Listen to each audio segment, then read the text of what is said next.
అక్కడికి సరైన సమయానికి చేరుకోవాలంటే ఈ పాటికి మీరు బయలుదేరి ఉండాలి. మన ఫ్లైట్ ఎదురు చూస్తోంది. ఇప్పుడు మనం ఎక్కడున్నాం? ఇన్స్ట్రుమెంట్ ప్యానెల్ బ్లాంక్ గా ఉంది. అవును, బ్లాంక్ గానే ఉంటుంది. ఎందుకంటే మనం యూనివర్స్ ను కూడా దాటి స్పేస్ లో ఉన్నాం. ఇంతకీ అదేంటి? యూనివర్స్ కాకుండా వేరొక విషయం కూడా ఉందా? మనకి స్కూల్లో అలాంటిదేమీ లేదని టీచర్లు చెప్పారు. నువ్వు చెప్పింది లాజికల్ గా కరెక్ట్, కానీ పాయింటే ఇక్కడ ఏది ఉన్నట్టుగా అనిపించడం లేదే.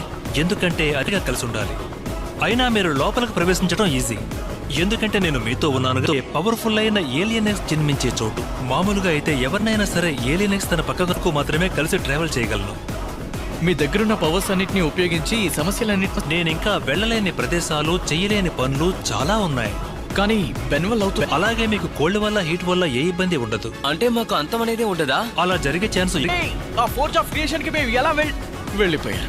వెళ్తే వెళ్ళనిలే, ఇకపై మనం ఏదో దాని అంతటా అదే గుద్దుకుంది.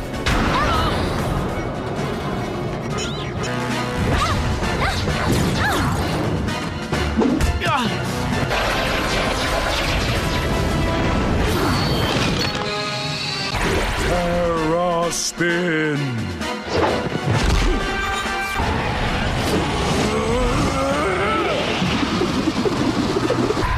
ఇదంతా ఆగ్రగోర్ ఏర్పాటే అయి ఉంటుంది. మనం త్వరగా లోపలికి వెళ్ళాలి. మనం ఎక్కడికి వెళ్ళలేం. ఎక్కగలుగుతున్నా? నిజానికి వాళ్ళు షిప్ ని ఓపెన్ చేసినప్పుడే మనం ఊపిరి తీసుకోవడం కష్టమై ఉండాల్సింది.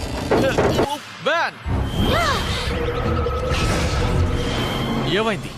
టైం ఫీల్ ని టచ్ చేయొద్దని వచ్చే ముందు ప్రొఫెసర్ గారు చెప్పారు. అక్కడేదో కదులుతున్నట్టు నా కళ్ళకి బెన్ టెన్నిసన్,